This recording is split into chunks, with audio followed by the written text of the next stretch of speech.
Hello and welcome. Thank you so much for joining me. It is great to have everyone here today. I see in the chat we have so far Eric Mishima, and I see Sandy, and I see Purple Rhymes with Orange. So thank you for coming, and a big special thank you to my guest for today. The Bible says what? Michael Wiseman. Hello, Michael. Thanks for having me. I stumbled over Michael's page because we're in a common chat room, and I went over and looked at his stuff. He is criminally undersubbed. So if you are not subbed to him, please go and do so. We need to get his subs up. Purple, if you don't mind, in the Thanks. description is a link to his to Michael's YouTube page, our YouTube channel. If you could put that in the chat, once that is there, I will pin that so that we make sure that everybody who watches today gets a chance to go and say hello to Michael and check out his content. I appreciate that. Thanks. You're welcome. And so, Michael, tell us a little bit about your show. What do you do? Well, I have conversations with religious leaders from across the globe. We discuss what they believe and why they believe it. I use the Bible, a lot of Bible verses to counteract a lot of their assumptions about what's in there. Things I found out is a lot of pastors don't actually read their Bibles. That's always interesting. Really? Yeah. It's always interesting to throw verses out there like, well, I don't really know about that one. Or I get a lot of, well, God doesn't kill children. I'm sorry. Have you read your Bible? Have you picked that thing up? Dust it off a little bit. Let's start from the beginning. Oh, that is very interesting. Okay, Purple has the link to your channel up. Thank you very much, Purple. And Thanks, Purple. I now have that pinned. And so anyone who's watching the show can see that and go ahead and sub to Michael. So, Michael, how long have you had your show? A couple of years now, 3 years. Oh, my goodness, maybe 4. Holy cow. Wow. So you've been at this a while. Minute. Yeah, here and there. I took some time off, and then I just really started going back at it. Wrote the book behind me here, The Bible Says What, under the same thing. Just kind of tearing apart different ideas and different concepts in the Bible. A chapter called She is Silent, which is great. A lot of fun stuff in there about women. I've got a topic on circumcision called Penis Jacket. It's a great chapter as well. It's essentially from in the beginning to the musical apocalypse. So chapter 1 is in the beginning, and then 13, and there's the musical apocalypse. And it just covers a lot of just the basic stuff. So stuff I talk about on the show too. Now, one question that I have for you, because I do like to do a similar thing, is I do like to have believers on my show and have discussions on theological topics. But I have a hard time finding believers who are willing to come on. Where do you get your guests from? Oh, man. Podmatch, Matchmaker FM.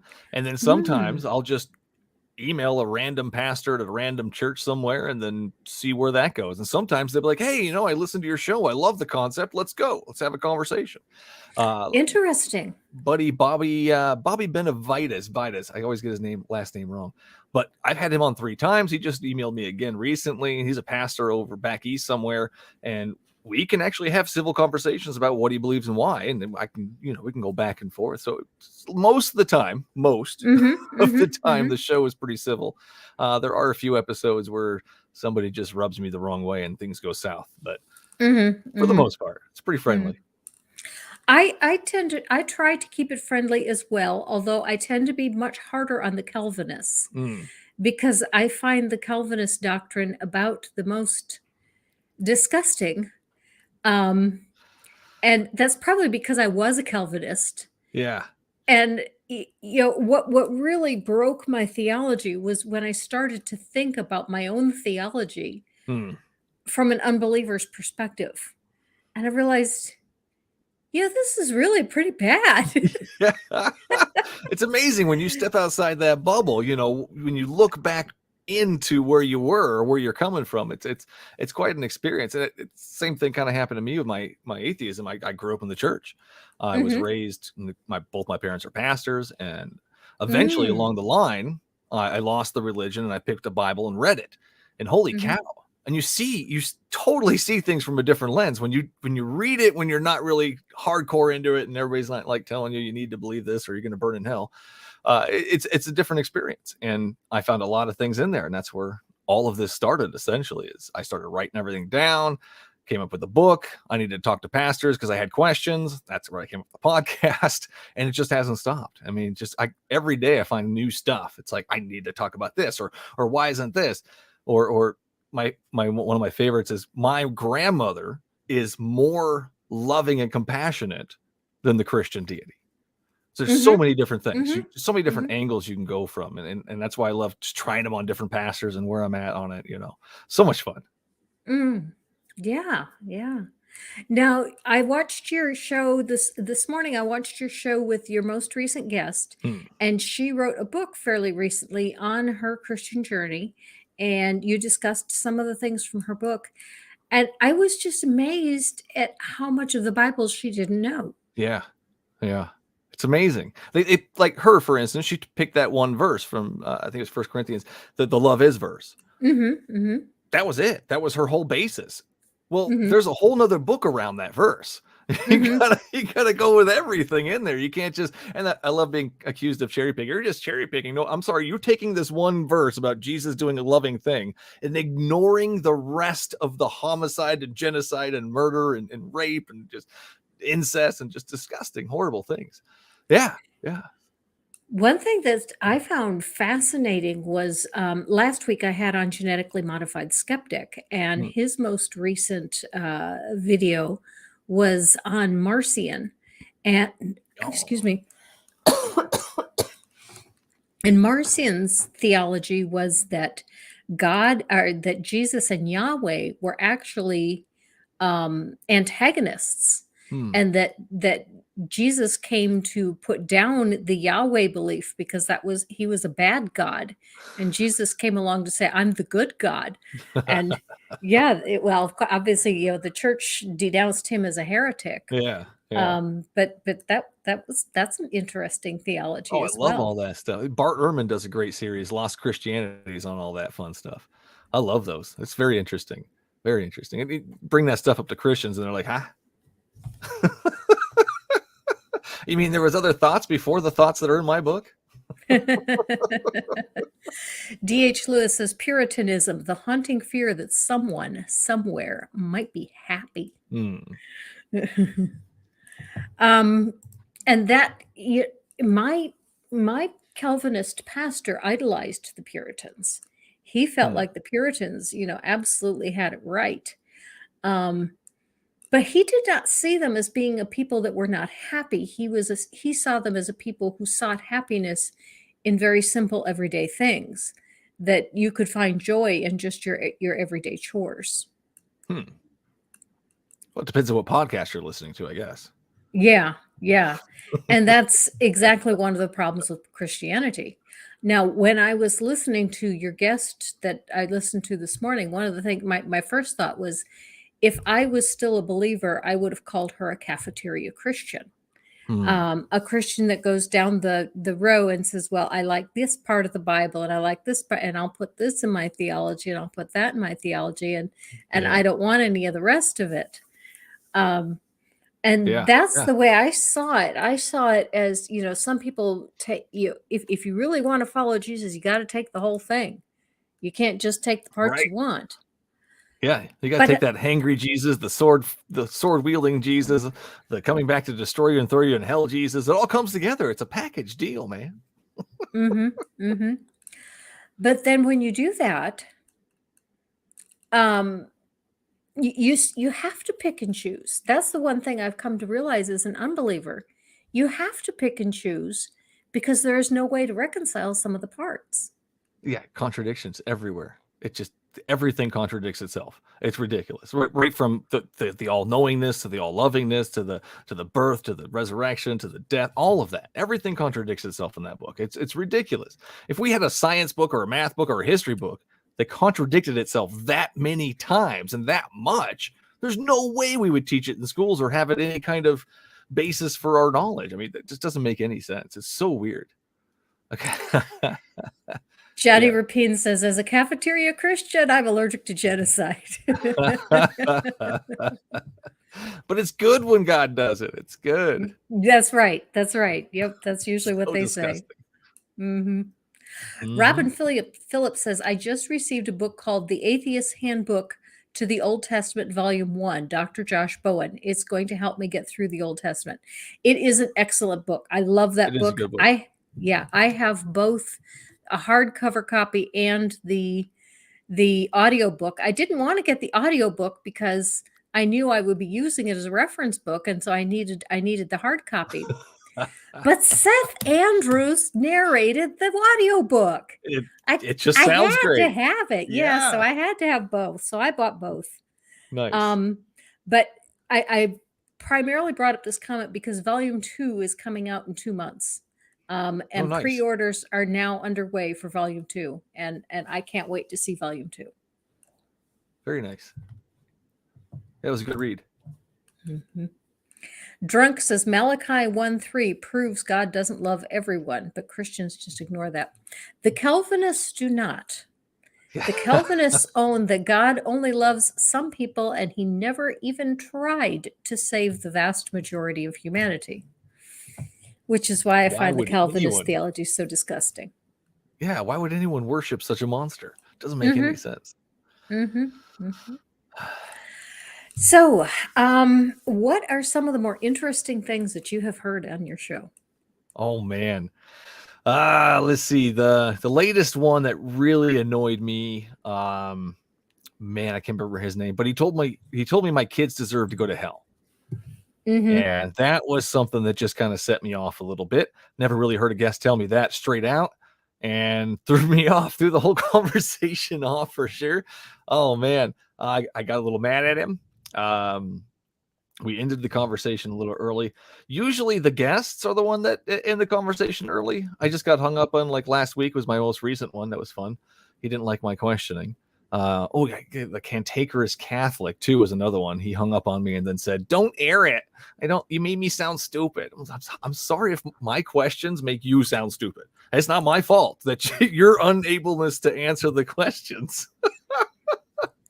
Oh, it happens all the time. No, I love it. It's so much fun. It's just such simple questions, and I try to get them out as politely and nicely as you possibly can. When you're talking to somebody who worships an invisible child killer, it's just so weird. It's so hard to talk to these people sometimes.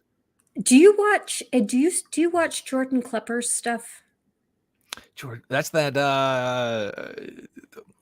He Jon he Stewart used guy, to be right? he used to be on the Daily Show. Yes, And yes. then he got his own show, The Opposition, and then his show got canceled. And since he's been canceled, he has been doing a lot of interviews with Trumpers. And he's gone Yes. to a number of Trump rallies and so forth. He interviews, and he makes those people look like absolute idiots. And what is so hilarious is the people he's interviewing don't get it. They don't.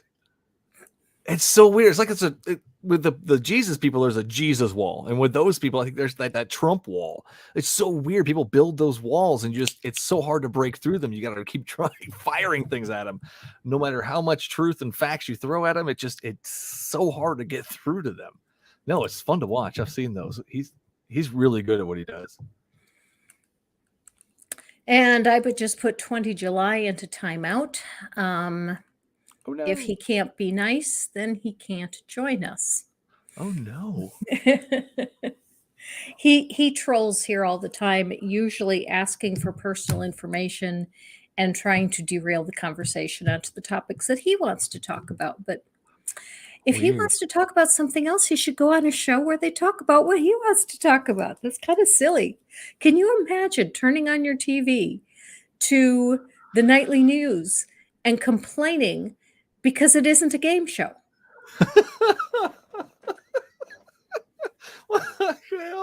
Oh, good luck with that, July.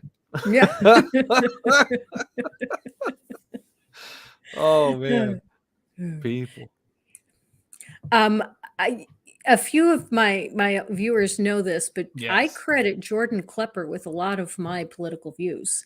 Mm. I used to be a young earther. I was a, I didn't, I was anti-abortion. I was anti-gay.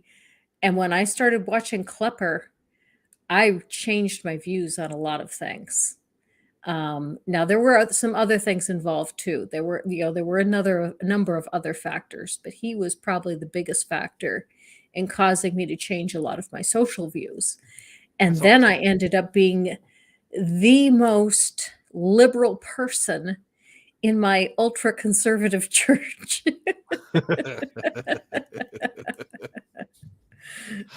Oh man, how'd they like that? For the most part, I kept my political views to myself. And I just kind of bristled when people would talk about their political views. My husband kind of went along the same journey with me. He also Mm. became very liberal as I did. And so, we would see someone in a Trump shirt at church and we'd both kind of look at each other and roll our eyes, but we didn't say anything. Yeah, yeah. Beck says they didn't welcome Granny back. Actually, they did No, because I didn't say anything.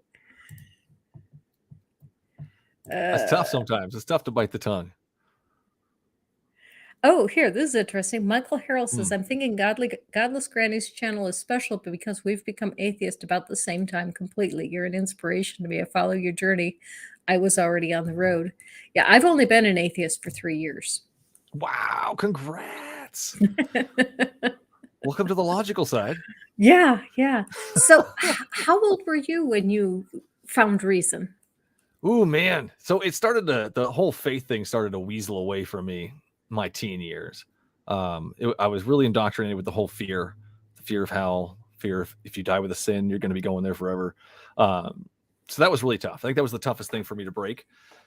The fear part of it. I mean, sleepless nights, thinking horrible thoughts all night long, stuff like that. I mean, that was really hard to break through. But when I became more of an adult, I think I had put it aside for so long that it wasn't as scary anymore. It was still there. That fear was still there, but it wasn't as scary anymore. So I started to look more into it. And I had friends who helped me along the way and like, that's ridiculous. Why would you believe that? I don't know. Let me look into it. And then you look into it and you're like, well, that was ridiculous. Why did I believe that? And you read, like I said, I picked up the Bible. I actually started reading these stories. I'm like, wait a minute.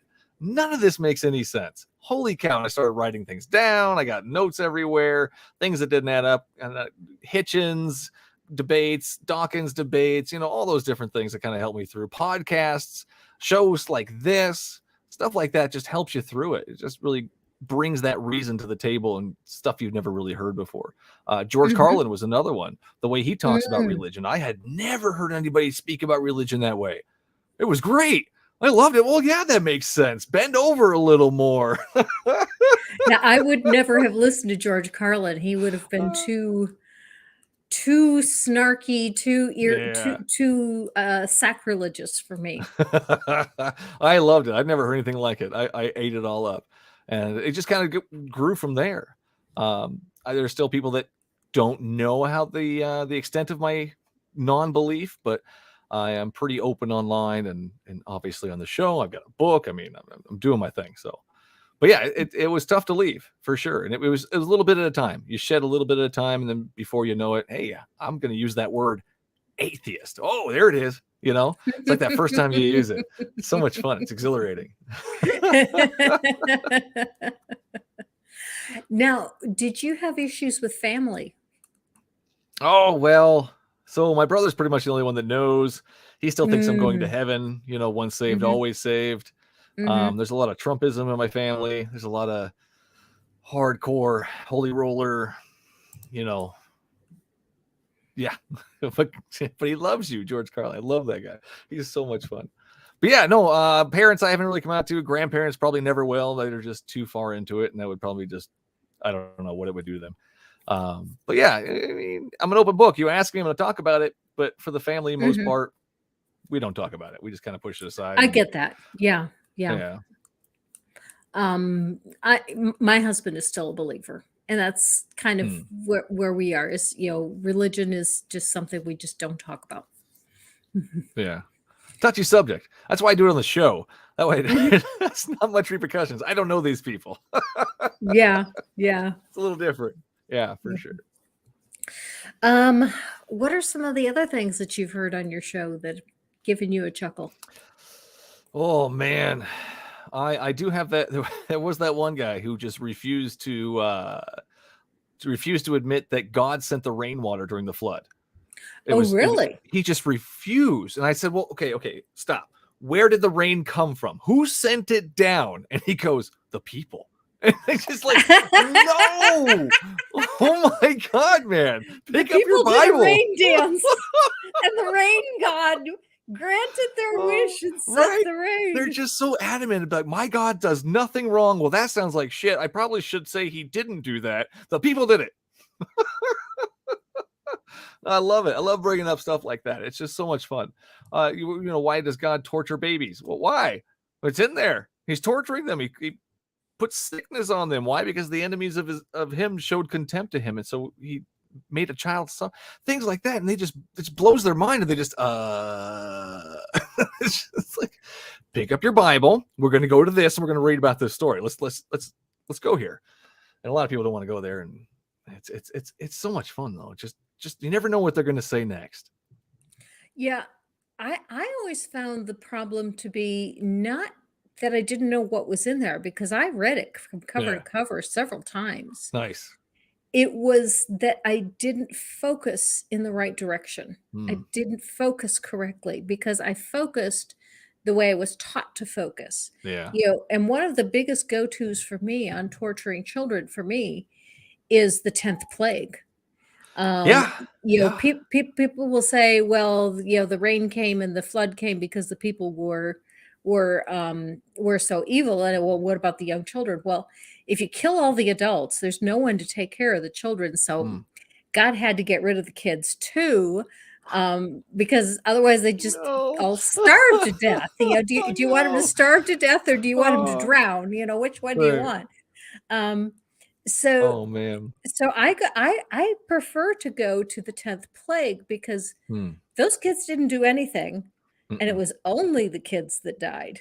There Yeah. were no adults. It absolutely was not a punishment on anyone. This was just God showing off how big and strong and tough he was by Right. murdering children. And it's such a horrible story. Like I dissected. That was one of the first stories I really dissected. And that story Mm. is so Mhm. horrible from beginning to end. Like before the whole thing starts, Yahweh's talking to Moses and he says, "Hey, I'm going to go over there and kill the Pharaoh's son. That's my whole goal." He set it out from the beginning. So this whole crap about, "Oh, let my people go, let my people go." No, he already had an idea. He knew exactly what he was going to do. He set everything in motion. It's such a disgusting narrative. There's so many things wrong with it. Was it 9:15? I think he says he shows off his. He's just doing it to show off his powers. Oh man, I'm gonna have to go to that now. But it's such a horrible, horrific story. And then Yahweh changes Pharaoh's heart. He hardens his heart. Like he doesn't want this to Right. go the right way. He definitely Right. wants everybody to die. Mhm. And after the Yeah. kids, he kills the Pharaoh and all of his chariot guys in the Red Sea when it comes back together. What Mhm. about the horses? The horse Mhm. dude's drowning horses now. We've killed kids. We've sent plagues. Now we're drowning horses. How is this guy the good guy in the story? It doesn't make any sense to me. What good guy does that? When's the last time you heard of a good guy, the hero in the story, killing babies and drowning horses? That's not a very good hero story. I mean, it just doesn't. I don't think I would watch that one. Oh, there it is. Exodus 9:14. You hear? Oh no, that's not it. Exodus 20:20. Nope, that's not it. Now I'm just guessing at this point. Exodus 9:16. There it is. But I have raised you up, Pharaoh, for this very purpose, that I might show you my power and that my name may be proclaimed in all the earth. That's why he Mhm. did it. That's why Yeah. he killed kids and drowned horses. So his name can be proclaimed and people will know he does cool shit. That's just disgusting to me. Why anybody would bow down to that, I don't understand. I started figuring that out about a decade to maybe a decade and a half before I deconverted. and went and talked to my pastor about, Oh no. why does God, have such a great need for why does everything have to make God's name great and people Hmm. have to suffer for that purpose? God sounds kind of narcissistic. Very narcissistic. And Dude the is all about response, it. yeah, but the response I got, I ate up. And unfortunately, I swallowed it hook, line, and sinker, Oh no. which was, well, you need to have a high view of God and a low view of man. Yeah. That's the Calvinist position, is that, God is everything. And so there's no such thing as narcissism with God, because God's self-love is the greatest love that there is. Everything is about him. And so no matter what he does is it's good because everything is about him. And Ugh. man is nothing. Man is of no value. And so it really doesn't matter what God does to man, because man is nothing. Exactly. Yeah. Yeah. No, I got that a lot too. It's Daniel 4:35. The peoples of the earth are regarded as nothing. He does as he pleases with the powers of heaven and the peoples of the earth. It's like, it's such a disgusting, we're nothing. We're nothing to him. Like, this is their all-powerful, loving God telling us that we are nothing. Yeah. So why does he keep making us? Right. That, Well, that's so he can that's get praise. It's in Isaiah. oh yeah, of course. Yes, that's what he made people, It, so he can praise and worship all for himself.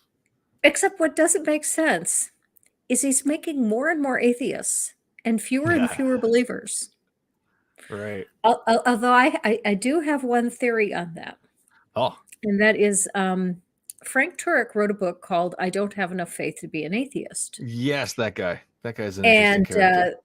since he says that atheists have more faith than believers, Uh-huh. and faith is a virtue, and without faith it is impossible to please God, the atheists are the ones that are really pleasing God. That's why he's making Wow. more atheists. That guy gets more and more Looney Tunes every time I hear him. Oh my Yeah. God. Yeah, no, Mhm. I totally listen to a show every once in a while just to get ideas and yell at something. I get Mhm. recently I wrote something down here. Todd Herman was on his show. I'm not sure who this guy is, but he's a Christian weirdo.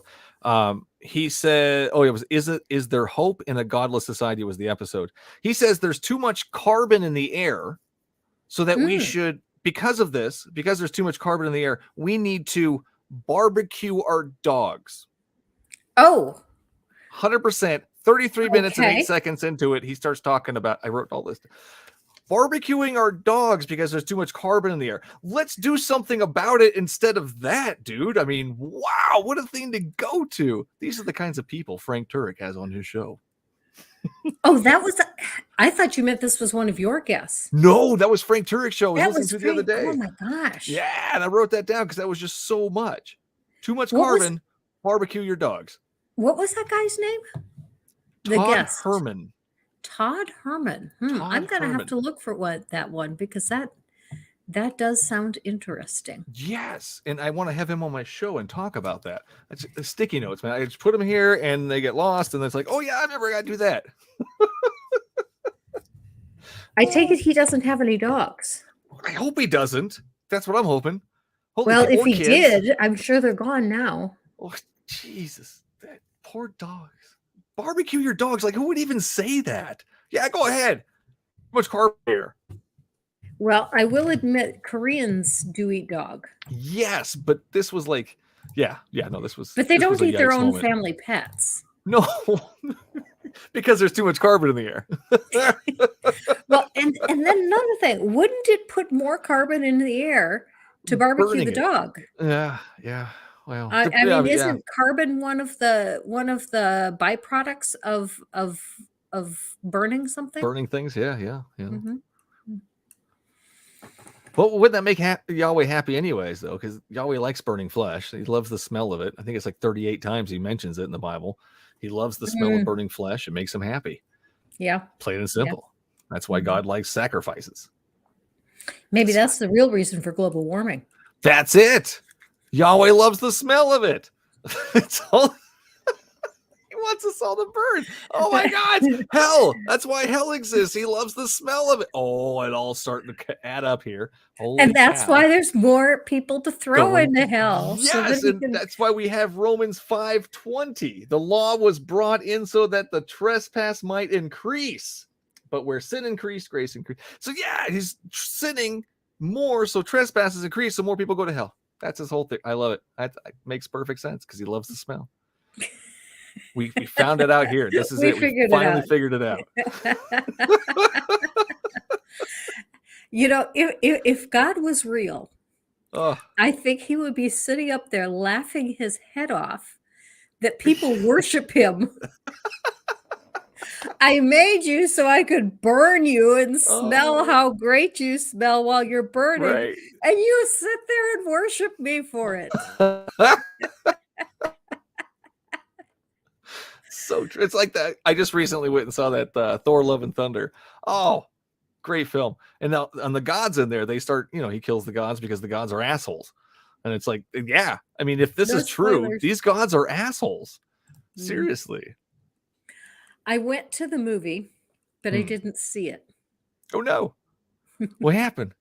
The projector broke. Oh, so after we sat in the theater for an hour, they gave us all refunds and sent us home. An entire hour? Holy cow. My kids would have went insane. Yeah, I didn't mind. I just was playing on my phone. After 45 minutes, a few people started leaving, but they came in about every 10 minutes and said, we're working on it. We're working on it. Oh, but after an hour, they said, we can't get it. Oh, man. So disappointed. It's only happened to me once. I saw, what was it, Alien versus Predator, the first one in the theater, and there was a big thunderstorm outside, and the whole thing broke, and they gave us a free one. It's the only time it's ever happened to me. Purple says the Bible makes a lot more sense if you believe that Satan wrote it as a slam piece on Yahweh. Look what this guy did. I like that one. That's a good one. Slam piece. Yeah. Slam pieces. A lot of that old stuff too was slam pieces in other societies and civilizations and whatnot. Like the whole Lot story with his daughters. Mm-hmm. Steel Rain says, trust me, burning human flesh is a very unpleasant odor. Yeah, I imagine it would be to a human. But if you're Yahweh. Okay,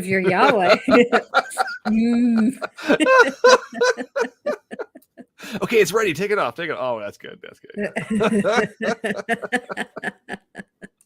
Oh, man. Poor Yahweh. Always being made fun of. Can't defend himself. Now, the guy that said that we're supposed to barbecue our dogs. Yes. Todd Herman. Does he also suggest you more practical things like driving your car less? Never. Not a chance. Not a chance. Common sense, I think, escapes this guy. Same with Frank Turek, for sure. That common sense and that logic just doesn't click over for them. It's fun. The Catholic Church is doing it wrong with the incense.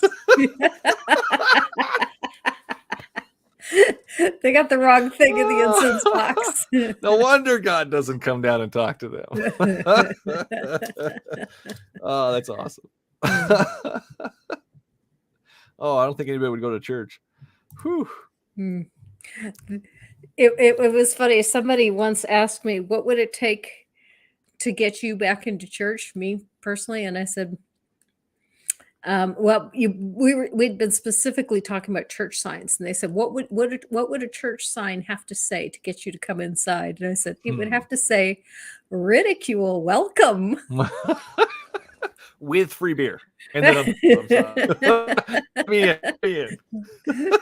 that's what most people said was the free beer, but no, I would want the opportunity to snark at the sermon. Open mic night. That would be a good one. With free beer. Yes. I'll even go with dollar beer and open mic night. I'm there. That's how you get me to church. Eric says blunt force head trauma. Yeah, well, drag your ass in there. Steel Rain says the Old Testament is nothing more than Bronze Age tribalism. Oh, for sure. Oh, a bunch of crybabies too. Ah, women are having their period. They're so gross. And Maya wants free money. Free, yes. Oh, that's a good one. Okay, free Mhm. money, beer, and open mic. I'm sold. As soon as somebody opens a church that offers those things, please let us know because all the atheists will be there. There you go. Over those tubes with the air and all the money, you throw the money in there, you just got to grab it. Mm-hmm, mm-hmm, I'd be down for that too. mm-hmm, mm-hmm. Sounds good. Even a coupon. Give me a Wendy's coupon. Something. Purple says open mic night is at the autopsy school.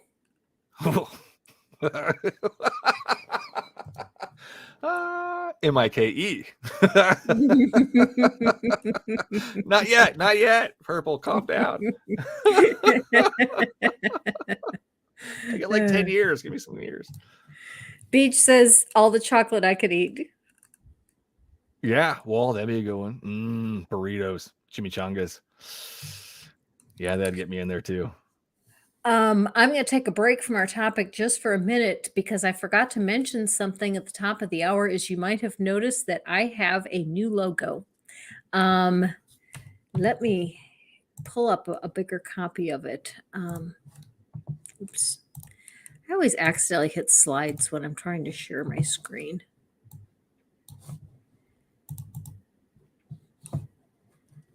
And yeah, I asked my artist to draw me a new granny.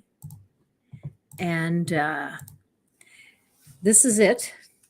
I had a few people comment that the finger in the air kind of looks like you're pointing toward heaven or toward the Holy Spirit, and it kind of looked like a religious thing. And I said, you're right. And not only that, I really would rather Granny had her arms crossed over her chest, was looking at you like, yeah, right. And so I asked my artist to draw me a new Granny like that, and that's what he came up with, and that is my new Granny logo. Love it. Granny ain't taking no shit. That's what that is. Granny ain't taking no shit. Yep.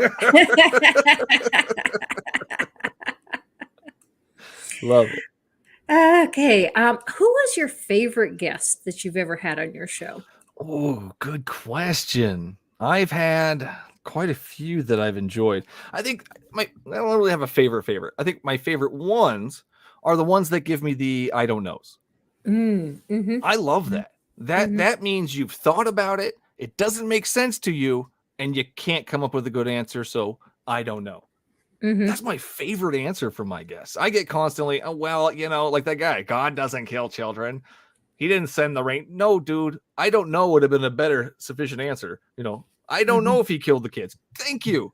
We don't know. None of this. We don't know any of this. Most likely it didn't happen, especially the flood, stuff in the Old Testament, stuff like that. But yeah, I love the I don't knows. I think those are my favorite guests that they can actually reason with you a little bit more.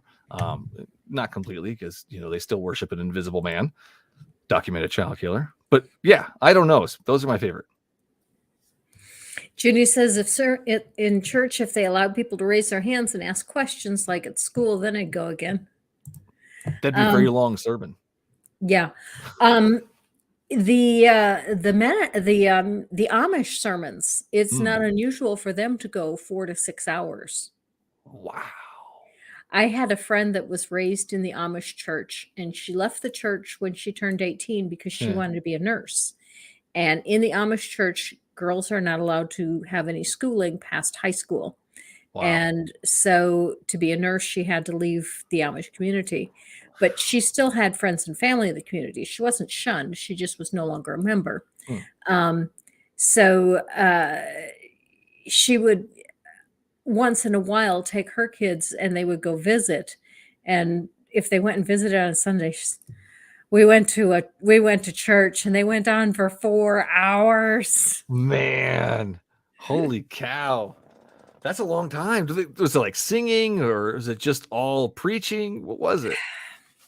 It's more sharing. They don't really do preaching the way that we traditionally, we have a traditional sermon.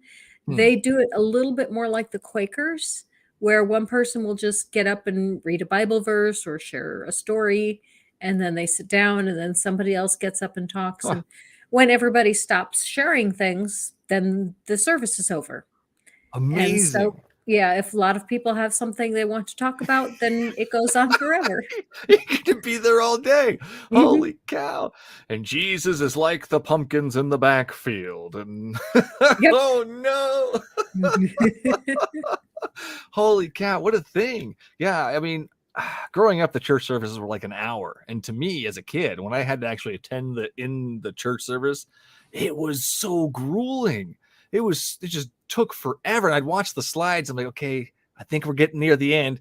And then like 5 more slides. It's like, ah, I just want to go home and watch X-Files. Let me go. Oh, I hated it. I hated it. D.H. Lewis brings up a good point. He says, I have no problem with believers if they would only keep their beliefs private. The constant Hmm. evangelizing and now the U.S. pushing Christian nationalism Yeah. is downright irksome. And yeah, it depends on what you mean by private. You know, if all you're going to do is believe it and go to your church and worship and that's it, yeah, no problem. And DH is right that that they go much further, that they want their beliefs to be US law. They want whatever's in the Bible to be the rule of law. But I had a guest on recently that was a believer, and I was really shocked when she said something similar to this about, except with atheists. She said, I wouldn't have a problem with atheists not believing us if they weren't so in your face about it. And I said, yeah, I can't drive down the freeway without seeing at least 5 billboards advertising Jesus. And Hmm. she was shocked. I've never seen a billboard for Jesus. And I thought, where do you live? You're right. Holy cow. I can't drive a block without some billboard condemning me of my sins. You're Mhm. going to hell. Turn or burn. Jesus loves you, but you're going to hell. Like, And then, yeah, that was the next thing I mentioned. I said, I can't go to the grocery store without passing 5 churches that all have signs and crosses and, Mm. stuff that is in your face every day. And then there's the bumper stickers. Mm-hmm. Mm-hmm. Mm-hmm.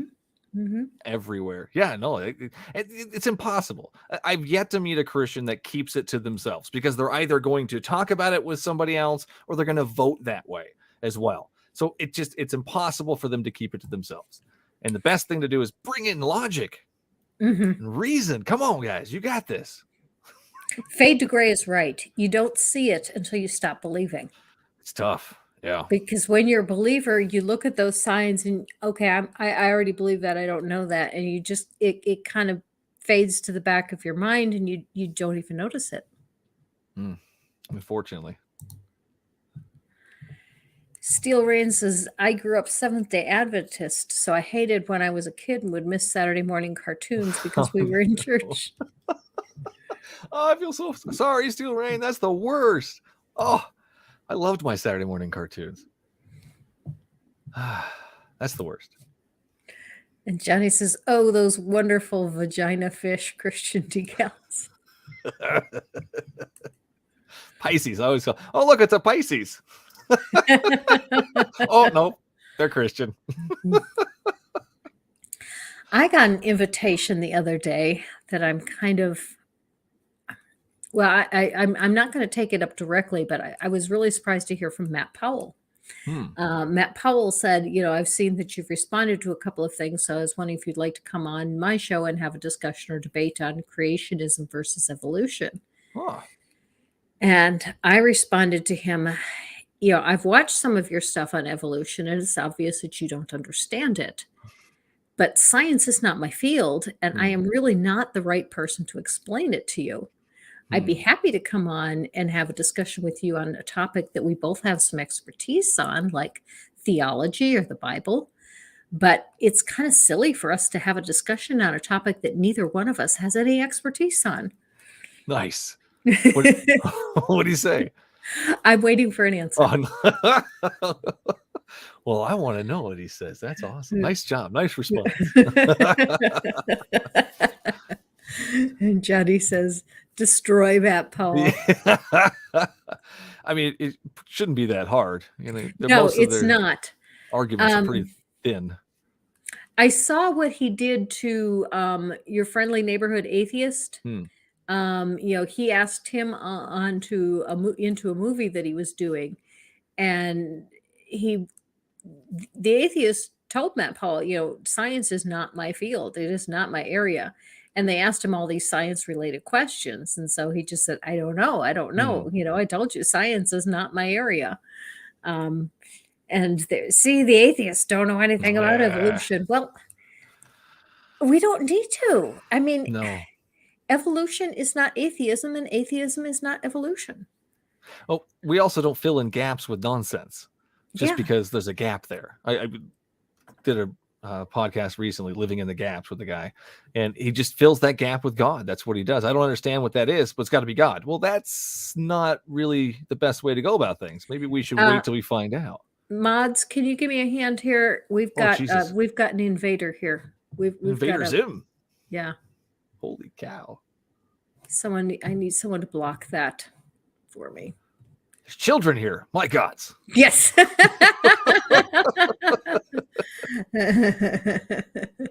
Oh no, that's my episode that's coming out this week, actually, is the pornographic Bible. Thank you, Mods.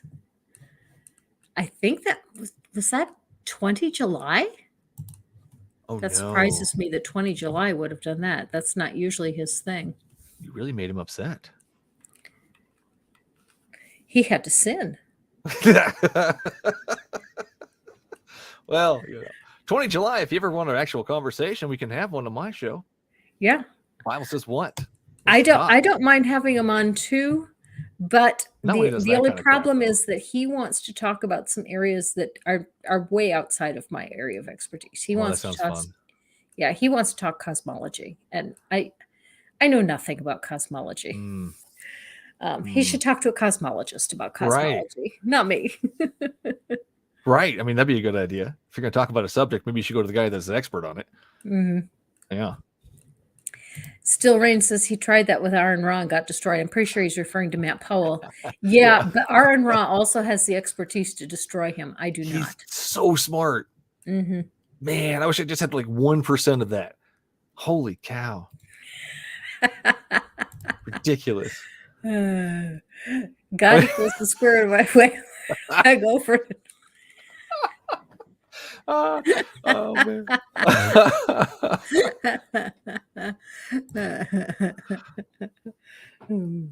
He missed it. It was almost. He almost. Oh. Okay. Who was a guest that you've had on that you really enjoyed your chat with and would want to have them on again? Oh man, my buddy Bobby Benavides. He's a pastor back east, and we've been on 3 times, and he just recently messaged me again. I'm definitely going to have him back on that show. I'm also taking over the hosting position over at Secular Soapbox. So I'll start that in August, and I think I'm going to have Bobby on one of those times as well, just to have him on as the Christian side of things, and we can just cover topics up. National, I think something's coming up, stuff like that. So yeah, I mean, there's definitely some I still talk to. I'm so busy and I talk to so many people. It's really hard to keep that conversation going with everybody. There's another lady, L, who I'm trying to respond to. It's been a couple months. I'm sorry. But she responded to one of my questions, and she actually did a whole episode on her show about my question. And it was neat. It was really great because it ended up with, I don't know. And as you know, it's my favorite answer. I love that answer. They're thinking about it. There's no way around it. So, I mean, it's got to be, I don't know, because that's the only real answer that somebody can give. I love it. So I'll respond to that. I mean, there's people I'm in contact with constantly. It's really tough with life and all the shows and everything else I'm doing, and starting another YouTube channel, Jesus VRs. It's me in a costume as Jesus, virtual reality, all these different games. It's just fun. All these different things I'm doing. I have no time to remember, or keep long conversations. But yeah, no, I try. I do my best. So I need a Jesus secretary. VR is you playing video games dressed up as Jesus? Yeah, VR games. So it's like you get to see me, and then like behind me is the actual game itself. So it's like I don't know how it all works. My wife does it, but I'm VRing. Like there's one that's called Pistol Whip. I'm shooting bad guys. There's one that's Beat Saber. I'm got lightsabers and I'm with beats and stuff. It's just a lot of fun. It's just a crazy thing I'm starting on top of all the other crap I do. But yeah, Jesus VRs. Subscriber burn is my slogan. Now, do you have a special voice for Jesus? No, when I do that, it's really just the game, not too much voiceover. Maybe Okay. somewhere down the line. I'm working on 5 shows or 5, recordings right now. So it's just, again, finding that time to put everything together. I was wondering if maybe you would throw in a Bible verse every now and then, where's a Oh, sword when you need one? If only I yeah. hadn't told them, they didn't need a sword. Vengeance is mine, says the Lord. All good Right. stuff. Oh, man. Thanks. I'm going to start adding things. That's a good idea. Yeah, no, it's just starting out. Like I said, I haven't posted anything on it yet, but yeah. Jesus sounds like Sam I don't know who Sam that is. Kinison, comedian. He's pretty funny. Mm. Yeah. Look him up. Okay, I will have to Definitely. do that. Let's see. What are some of the craziest things that you've heard people deny were in the Bible that you knew were in the Bible? Oh, man. You already told us one. You gave us the Yeah, one that with the guy, the guy with the flood guy. rain. Yeah. Well, I think on my intro, I have one of the very first pastors I ever talked to. And I was specifically talking to him, and I was asking him, how do you feel about God killing children in the Bible? And his response was, God doesn't kill children. And my response was, are you reading the same Bible I am? Are you sure this is the same book? Because in my Bible, we have a lot of children dying. He was awesome. He hung up on me. Ray or Rachel or something. She had a family podcast, a family godly podcast, and I don't think she knew what she was getting herself into. She came on, and as soon as it started to get a little tough, it was just immediately click. Hello, are you still there? Those are always fun when they hang up on me. Oh man, it's so weird. Cantankerous Catholic, like that guy right there. He could not answer one question. Why did God create evil? He couldn't answer. He says, well, I need like 20 weeks to explain the basis of it for you. Okay, no, you don't. Let's just answer this question very simple. And he says, oh, you just don't understand. And he ended up hanging up on me. Cantankerous Catholic. Yeah, he hung up. A lot of people hang up on me. It's fun. It's the name of the show. That's another little thing too. Is that the name of the show? The Bible says what? I email people and they see the name of the show. And a lot of them, that's where they stop.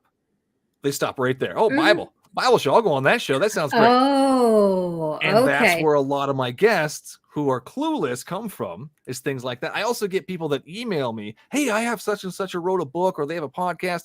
Would you like to interview them for your show? Yeah, bring them on. Let's do it. Do you know what kind of show this is? You have no idea. This is going to be great.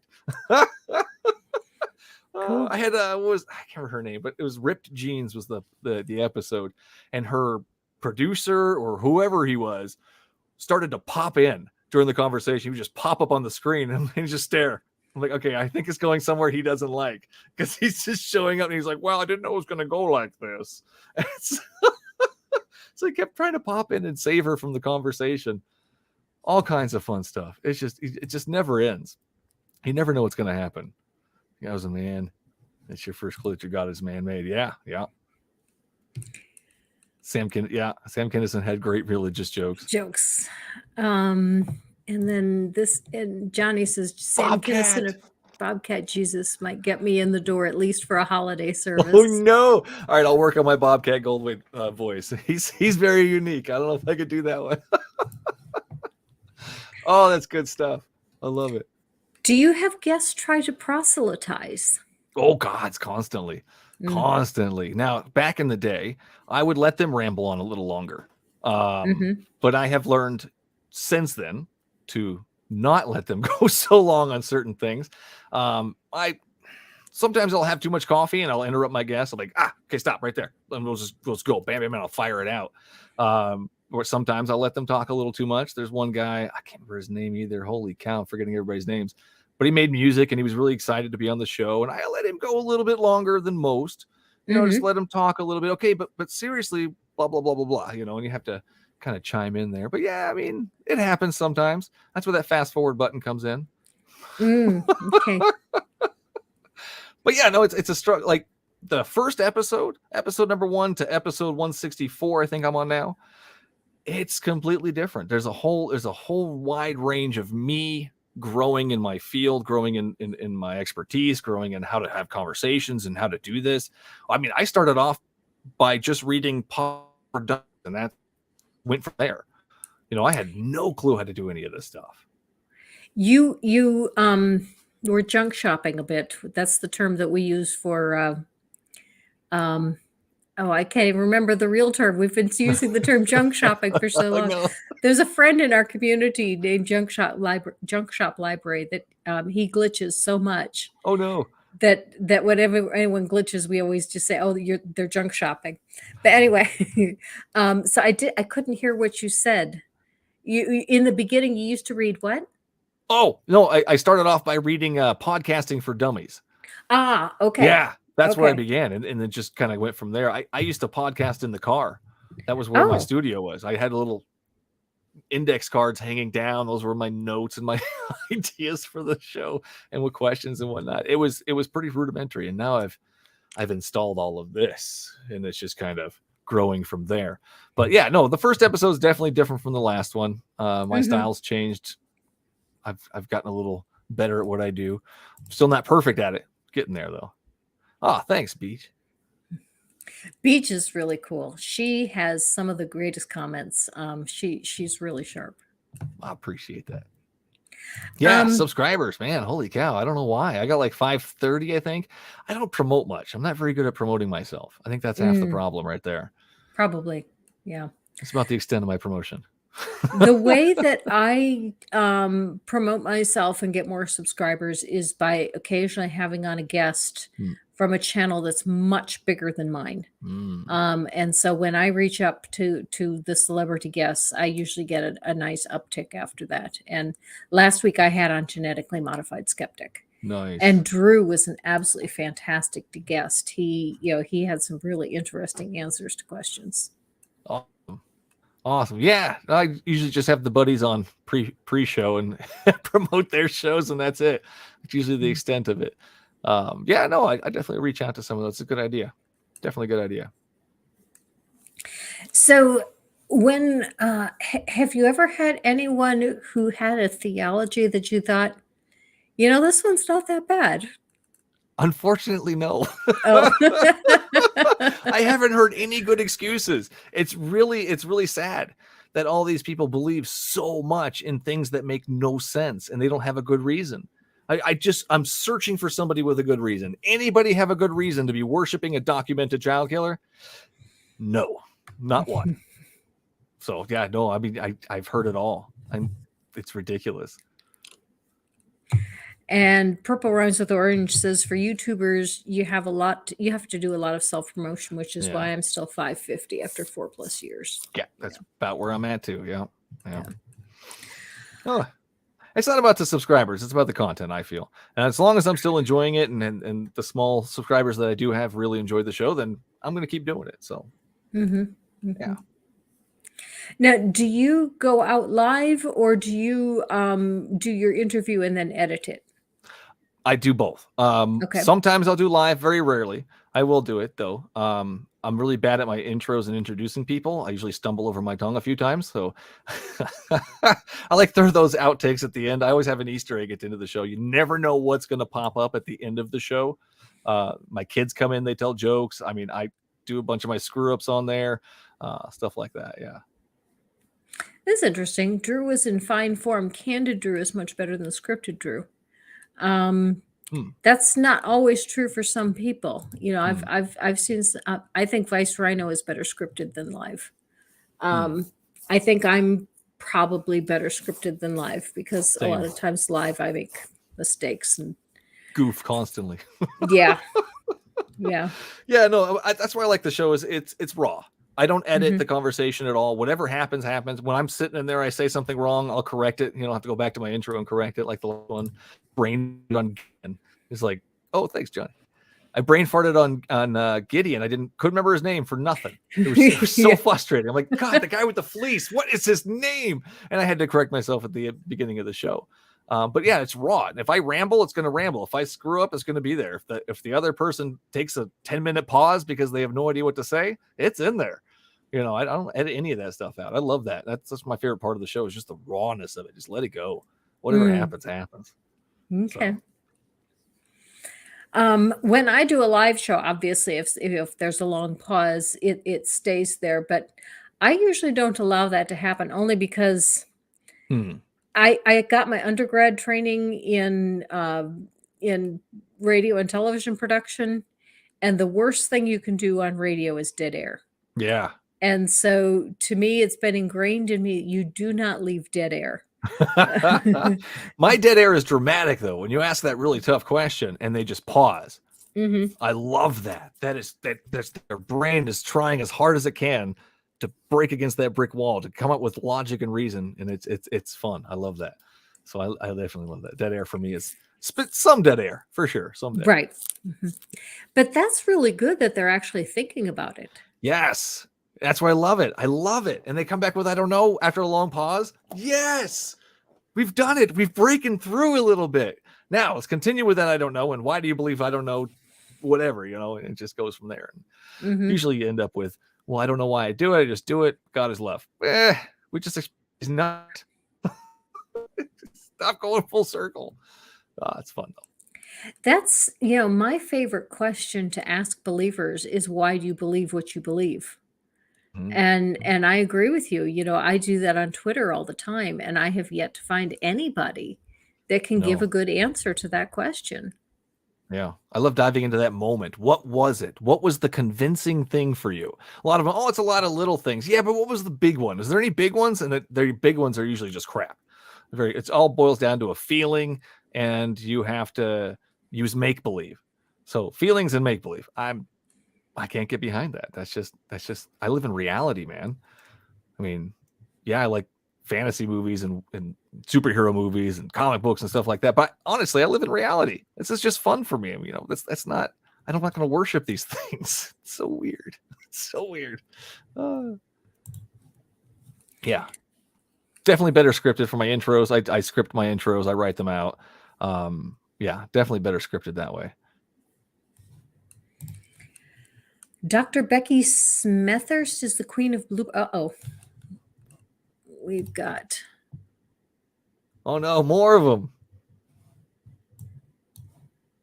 Yes, Beej, I've watched some street epistemology.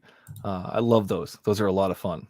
There's a lot of different topics and ways you go about that. Yeah.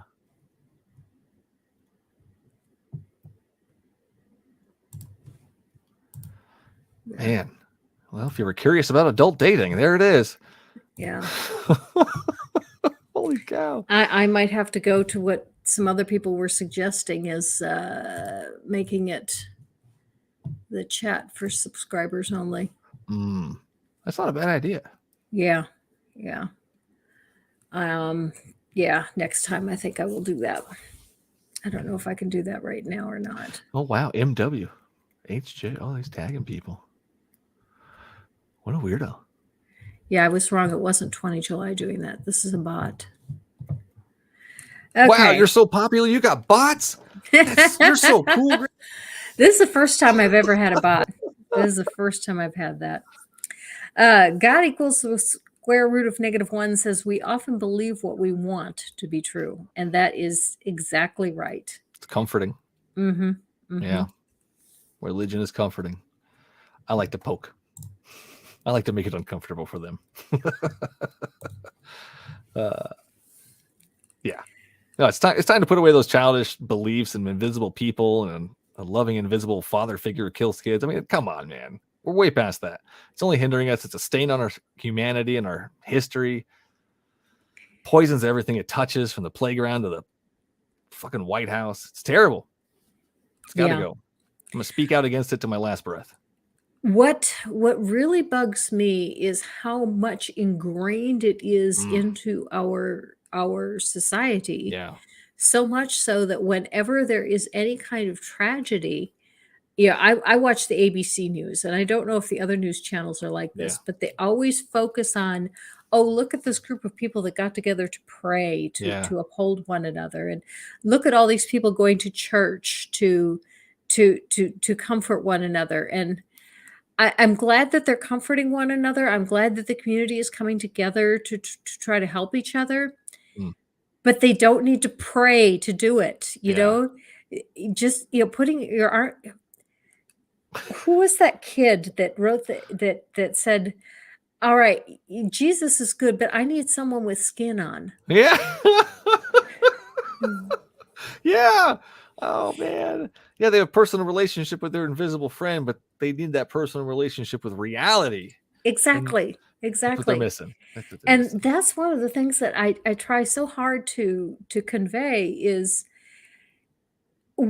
all these things that you did and you said, oh, in the power of the spirit, I was able to do such and such. Oh, when I prayed, I was able to do such and such, and say, that was you. Yeah. It was all you. Mhm. Believe in yourself.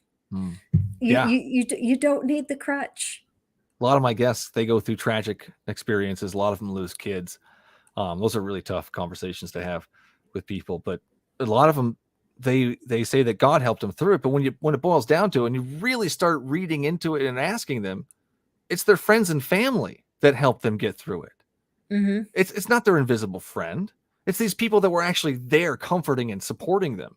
And it's so sad to see them just thank their invisible friend instead of the actual people that were there doing it. Mm-hmm. It's another reason why it needs to go. Get that crap out of here. Yeah, my dad said something about that when my dad was an atheist. Well, he was really more of an agnostic. And so when I converted to Christianity as a teenager, um, at one point as an adult, he said, I don't want anyone praying at my table. I put Mm. this food on the table, Mm. and I don't want you thanking any God for it. I was really offended. I mean, no. yeah. That's awesome, though. I like that. I like that. Next time I make dinner for somebody who starts to pray, excuse me, I put that together. Oh, yeah. I love it. That's good. Now, at our church, they always used to say, God, we're thankful for the food and for the hands that prepared it. There you go. So cover your bases. Yeah, they do cover the people that actually did the work. Oh man, yeah, I always thought that was. We always had to pray at the restaurant, which was always embarrassing to me when I got a little bit older.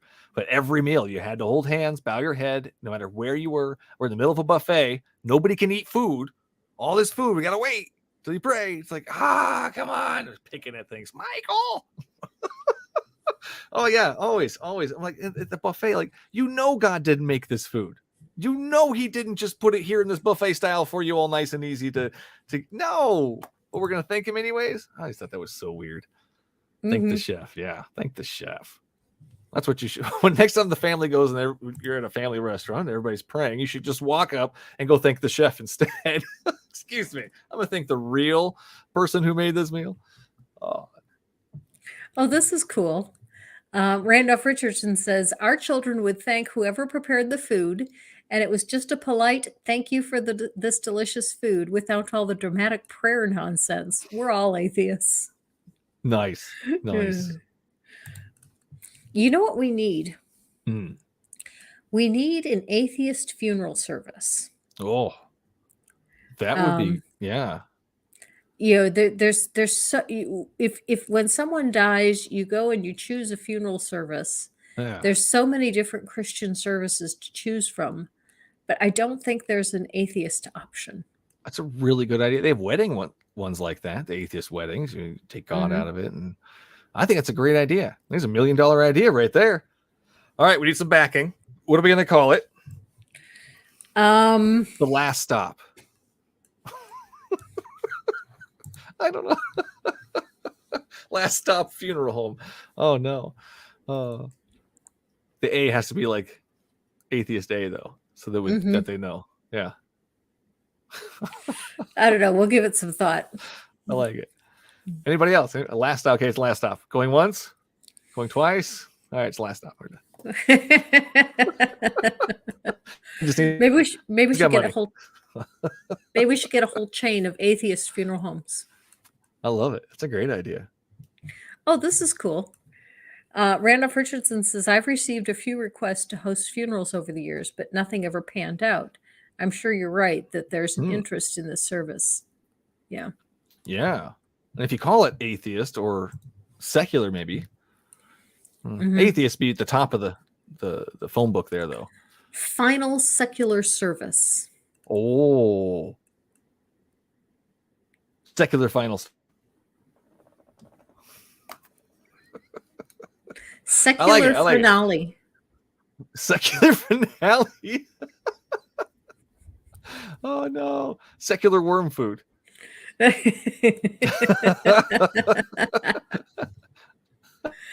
For all atheist worms. Randolph is going to hell. Haha. Oh, wait. Me too. See you there, buddy. Oh, man. Yeah. Well, Yahweh loves that smell of burning flesh. Somebody's got to go. That's right. That's right. Aardvark. Aardvark is the first in the phone book. Aardvark atheist. There it is. Aardvark atheist crematorium. I don't know. And Randolph is right. Calling it secular or atheist should be up to the family. True. We're just trying to think of, like, if you had a book of choices, titles that you would put on the choices.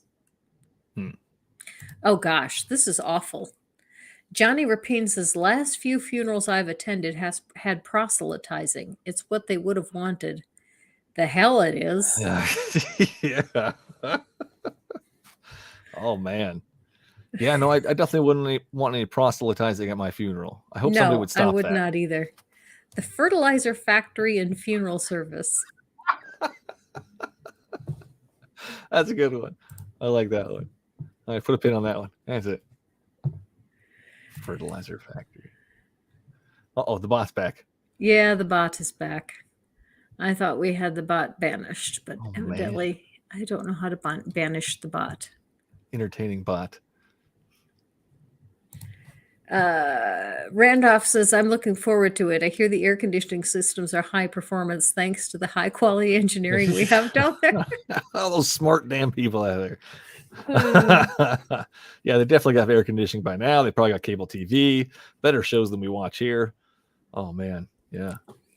God says, where are the mods? Actually, I think the mods are doing a fantastic job. They've been getting these off pretty quick. I have to click back and forth from one page to another to get rid of them, and most of the time the mods are faster than I am. So I'm very happy with the job the mods are doing. Great job, mods. Yes.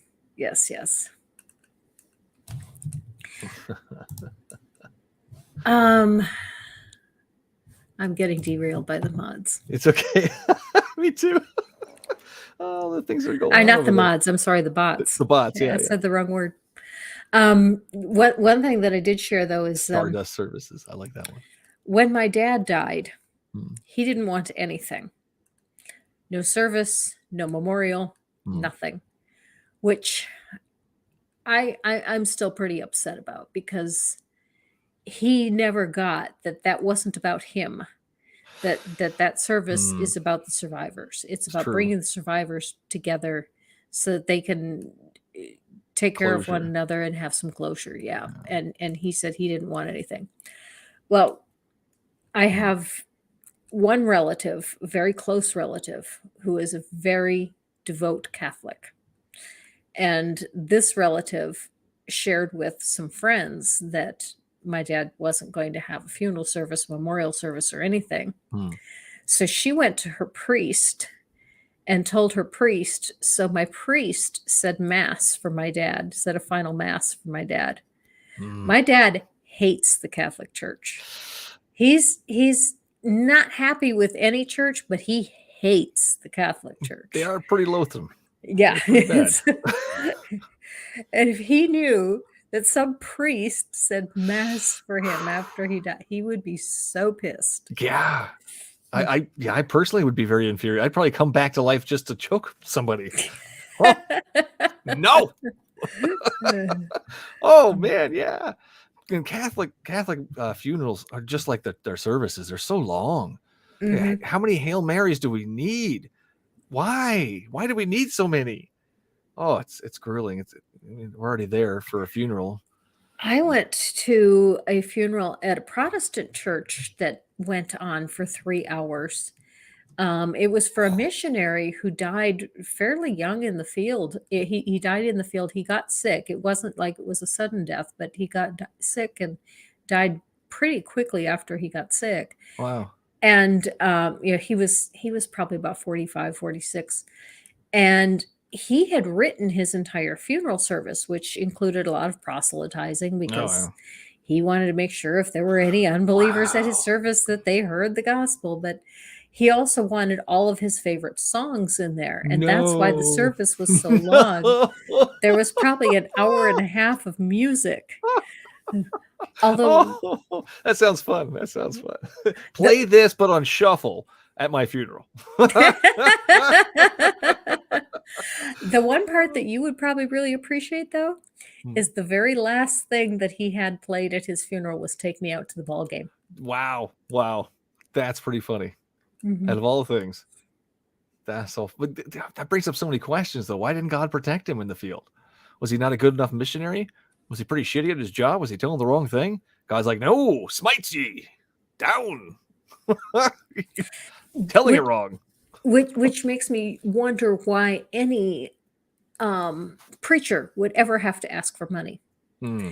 Because if God really is supporting your message and is behind your message, why isn't God providing? Why not? Where's all that manna from heaven? Huh? Mhm. Yeah. Olstein can do it. Why can't you? So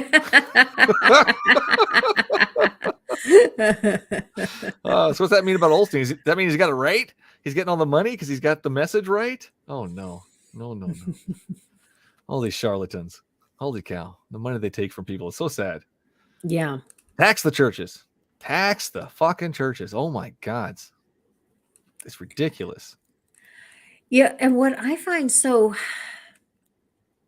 hard to understand, even as a believer, I couldn't understand all the people who were taken in by the prosperity gospel people. Mm-hmm. And, if you just give us some money, you will be blessed and you will have more money. And okay, look at the preacher who's saying that. Yes, they have a lot of money. Look at his watch. Look at all the people who are watching him and are giving him money. Do any of them look like that? No, not a single one. Not a single one. And here's the challenge that I came up with for them. And I've posted this to Paula White Kane's page a number of times. If you She's a really special believe, one. yeah, if you really believe what you say, give all of your money Mm-hmm. to some poverty-ridden country and then just ask God for some more. Yeah, why not? Why It says not? in the Bible to give all your stuff to the poor. They find little loopholes and ways to like change the wording of it. I talked to a guy who's a wealth in Christ or something, and I specifically brought up those verses. And every verse I brought up that says rich people suck, give away your money, he had some excuse and some tweak. Well, it doesn't really mean that. It means this. Dude, that's what it says. And that's half the problem I find with these people. They can't read it verbatim. They have to add things to it. Well, Satan. That doesn't say Satan anywhere in that verse. It says dude, not Satan. This king over here is what it's taught. It's so funny. They add things, they take away things, and they call me a scissor Christian or a cherry picker. They're all scissor Christians as far as I'm concerned. They all cut and paste as they want. It's ridiculous. And that's where I'm at. When they accuse you of cherry picking, do they say that you're cherry picking because you're taking the verse out of context, or do they say you're only choosing the verses you want to focus on? All of the above. All of the above. Whatever fits their narrative, however it fits them best. And you point out the verses and we can read them verbatim, and they just still they dance around it. Nope, that's not what it says. It's like a hot coal. Nope, that's not it. Nope. It's on to the next side. Insanity. All right. I now want Johnny to be on my show This is fascinating. What? Johnny says, I used to work at an overnight overflow call center with Joe Osteen, Mike Murdoch, and Benny Hinn. That is fascinating. That sounds like a great topic for a show. Johnny, if you do not mind, um, if you do Twitter, my Twitter is you can get that from the link tree link that's in the description. Or if you prefer to email me, you can get my email from the about section. Please email me. I would love to have you on a guest, and I would love to hear more about this. This sounds like a really interesting topic. Absolutely. Cow. I want to hear those stories. I bet you got some stories. And the bot is back. The bot is back. we need to make a song about it. The bot is back. The bot is back. Love it. I'll dance to it. Oh, it's awesome. What a thing. That's a lot of effort they're putting in there. There's a lot of emojis. I mean, I don't know what that one means, but nope. Randolph says he hopes that Johnny can come on the show. I think we all do. We're all on the same boat on that one. Johnny says I'd be honored. Great. Hey, it's a date. We will set up a date and we will have Johnny on the show. Great idea. And Eric is making pizza. That sounds good. Every time I think of pizza, I have this little story I like to tell. I love Pizza Hut.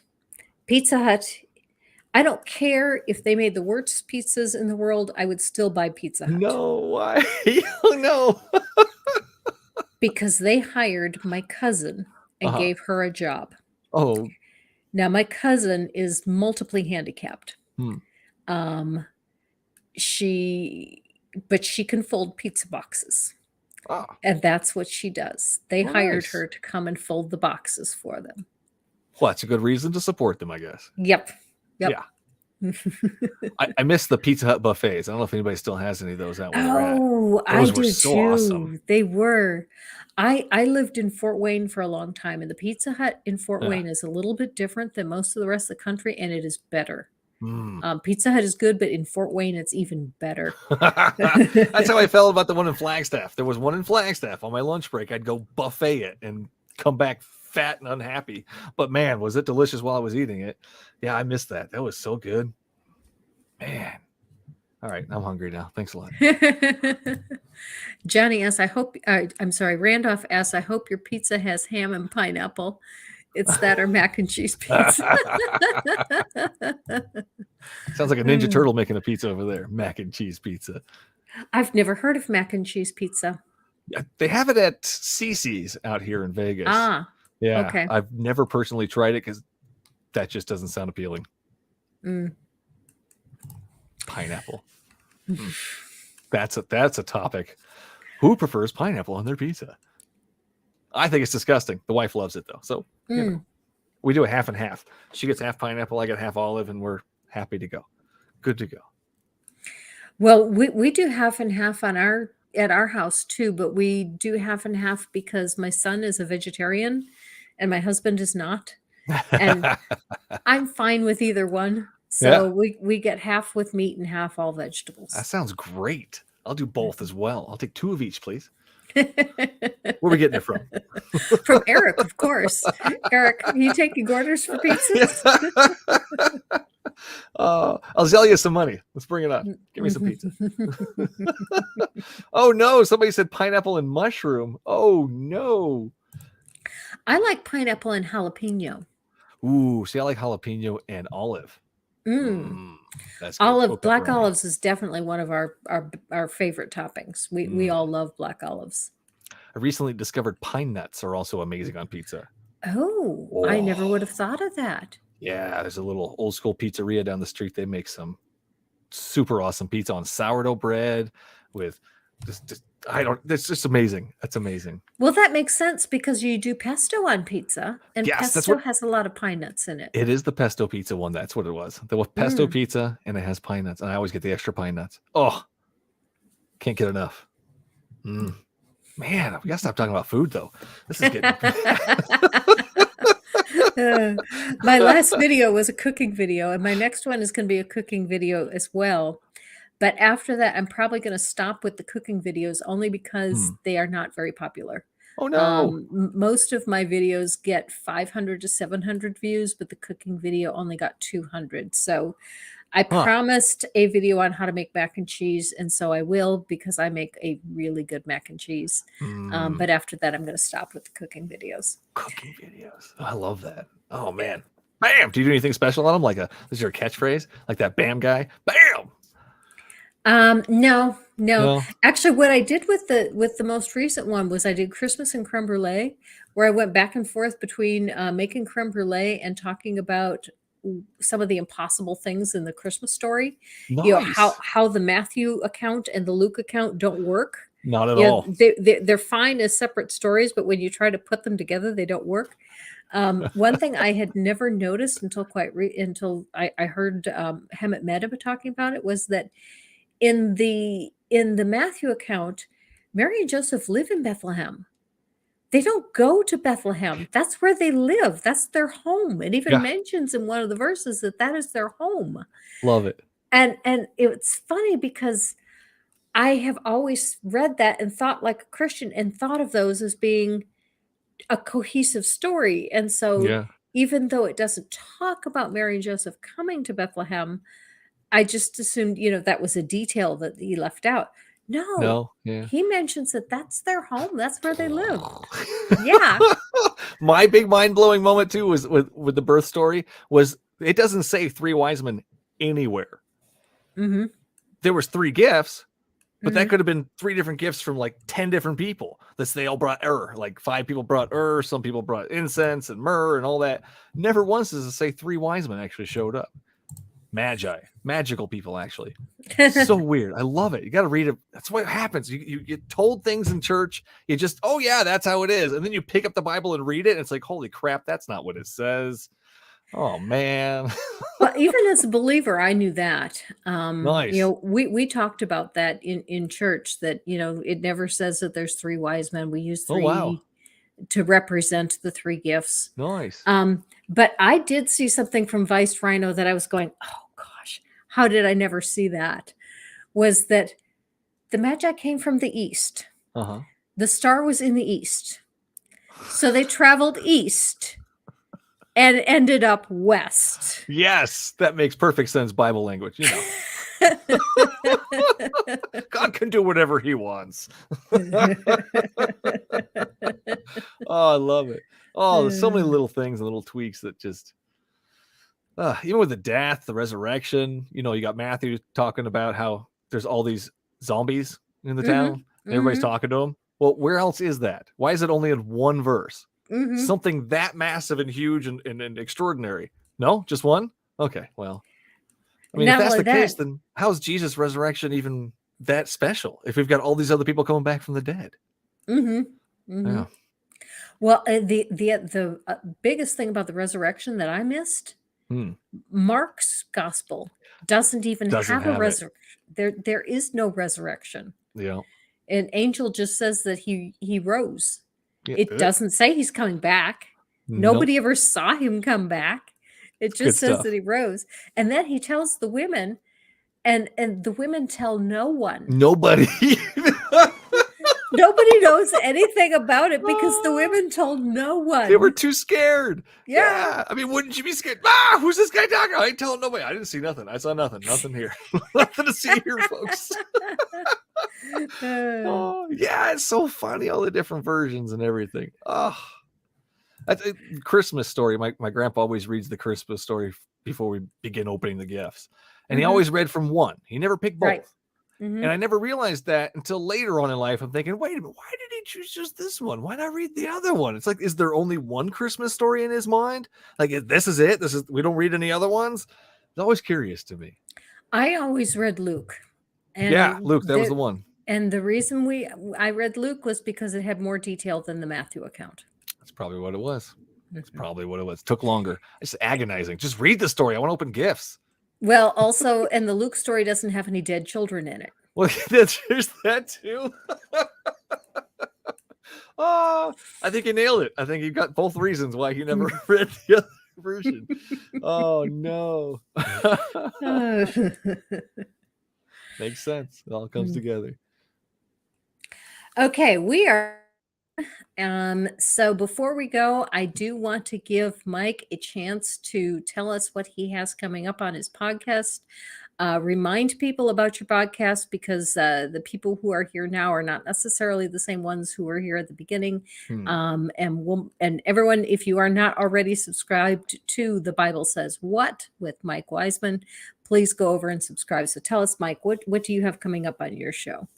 Thanks for that. No, coming up on the show was 164, Isaiah Cruz. It's a pornographic Bible. This is a little bit different than what I usually do. We discuss a little bit about the more bounce wow wow in the Bible. He doesn't like that topic, but I thought it was a fun discussion, and it gets deep into some stuff that's in there that you don't want your kids reading. What I do on a daily basis is that I just have conversations with religious leaders, and I record as much as I possibly can and put it on the show. And it can be found at thebiblesayswhat.com, YouTube. I have the video version. Anywhere you get your podcasts from, it's there. The book's available on Amazon, Barnes and Noble. I think that's it for now. Okay, very Till the rest of it comes out. Okay. And there is a link to your link tree in the description. So if you're interested in the book, you can, use the link tree and you can get the book. You can find the podcast. You can find everything through there. Awesome. Okay. Coming up on my show, there will be no produced video this week. I went to San Francisco this past weekend to go see my brother, and I just got back late last night. And so there will be no produced video this week, but there will be one next week. And I will put out the mac and cheese one. And then next week, my guest will be Matt, almost a doctor. And we actually will talk about cosmology because he is a cosmologist. We're going to talk about JWST and just how insignificant we are in this vast universe of ours. And with that, thank you, everyone. My special thanks to all of the moderators who had to do extra duty today to take care of that bot. And thank you so much, Mike. It has been an absolute pleasure having you on the show. Thanks for having me on. Appreciate it. Okay. Live your life. See you guys.